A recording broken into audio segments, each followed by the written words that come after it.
فَبِأَيِّ آلَاءِ رَبِّكُمَا تُكَذِّبَانِ۔ جب اپنے دل صاف رکھیں گے تو دل پھر آئینے کی مانند ہوگا، پھر اس آئینے میں دیکھیں گے تو پھر خیر ہی نظر آئے گی۔ تو جب آئینہ ہی دھندلا کر لیا تو پھر کیا دکھائی دے گا؟ اس لیے اپنے دل کو ستھرا کریں، اپنے دل کو پاک کریں، پھر اپنے دل کے آئینے میں تمہیں ہر کوئی اچھا ہی دکھائی دے گا نا۔ کس کو پتھر مارے ناصر کون پرایا ہے، دل کے شیش محل میں ایک ایک چہرہ اپنا لگتا ہے۔ تو پھر دل مصفا ہو گیا، دل مزکا ہو گیا، تو پھر جو ہے وہ پاکیزگی ہی پاکیزگی ہے، نور ہی نور ہے۔ خشیت الہی جب بندہ مومن کے اندر اتر آتی ہے تو پھر اس کا اندر سنورنے لگ جاتا ہے۔ جہاں کوئی کیمرہ نہیں ہوتا، جہاں کوئی ایجنسی نہیں ہوتی، جہاں کوئی دیکھنے والا نہیں ہوتا، وہاں یہ خوف طاری ہوتا ہے کہ میرا رب مجھے دیکھ رہا ہے، اور یہ تصور انسان کی زندگی کے اندر خیر لاتا ہے۔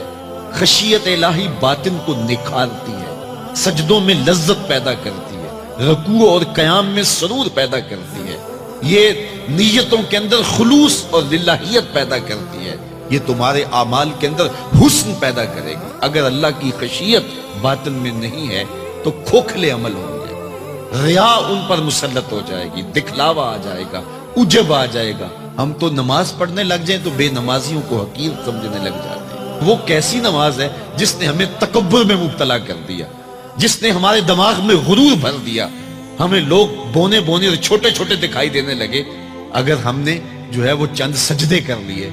لیکن وہ لوگ جو خشیت الہی کے نور میں پرورش پاتے رہے، وہ ساری زندگیاں عبادت میں گزارنے کے بعد پھر بھی روتے تھے، پتہ نہیں ہماری باتیں بھی قبول ہوئی ہے کہ نہیں۔ حضرت سری سکتی رضی اللہ تعالیٰ عنہ دن میں کئی بار آئینہ دیکھتے تھے اور اپنے چہرے پہ ہاتھ پھیر کے دیکھتے تھے، کہیں میرے گناہوں کے سبب سے میرا چہرہ سیاہ تو نہیں ہو گیا۔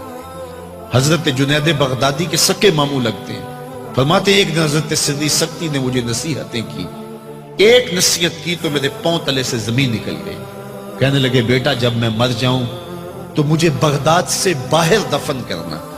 تو میں نے کہا کہ حضرت لوگ تو بغداد میں دفن ہونے کو ترستے ہیں، تو آپ کہتے ہیں مجھے بغداد سے باہر دفن کرنا؟ تو حضرت سری سکتی رضی اللہ تعالیٰ عنہ فرمانے لگے کہ اے جنید میں ڈرتا ہوں میری بدعمالیوں کی وجہ سے بغداد کی مٹی مجھے قبول کرنے سے انکار نہ کرتا۔ یہ وہ لوگ تھے تتجافا جنوبہم عن المضاجع، جن کی کروٹیں خوف و طمع میں بستروں سے الگ رہتی تھی اور اللہ کو پکارا کرتے تھے، راتوں کی تنہائیوں میں اٹھ اٹھ کے راتوں کو آباد رکھا کرتے تھے۔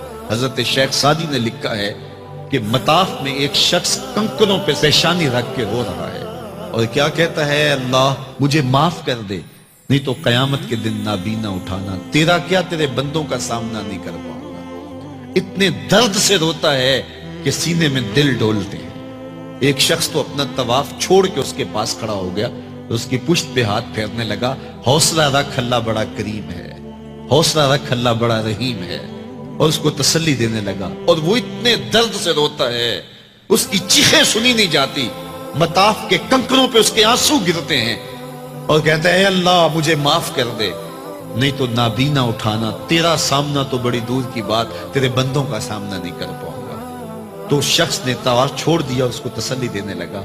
تھوڑی دیر کے بعد وہ شخص جانے لگا، چہرے پہ اس نے پردہ اڑا ہوا تھا۔ تو اس شخص کو تجسس تھا کہ میں دیکھوں یہ کون ہے جو اتنے درد سے روتا ہے اور اس کو سمجھاؤں کہ اللہ بڑا کریم ہے۔ تو وہ اس کے پیچھے چل پڑا۔ تو جب اس شخص نے نقاب سے پردہ اٹھایا تو اس شخص کی چیخیں نکل گئی، فائزہ ہوا الشیخ عبد القادر جیلانی۔ تو یہ زاروں کے تار رونے والا شیخ عبد القادر جیلانی تھا۔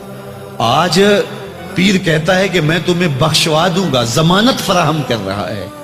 یہ حضرت غوث اعظم رضی اللہ تعالیٰ عنہ یہ خشیت، یہ عاجزی، یہ نیاز مندی اللہ کے حضور پیش کر رہے ہیں۔ جب تک خشیت کا یہ عالم بندے کو پر طاری نہیں ہوتا اتنی دیر تک اس کے عمل اس کے اندر عجز پیدا نہیں کریں گے، عجب پیدا کریں گے، ریاکاری پیدا کریں گے، تصنع پیدا کریں گے، وہ لوگوں کو حقیر سمجھنے لگ جائے گا۔ اور اس کائنات میں اس سے بڑا کیا جرم ہو کہ کوئی کسی کو حقیر سمجھے؟ تو کسی کو حقیر مت سمجھو، اپنے اعمال کا کیا یقین ہے کہ وہ قبول ہوئے کہ نہیں ہوئے.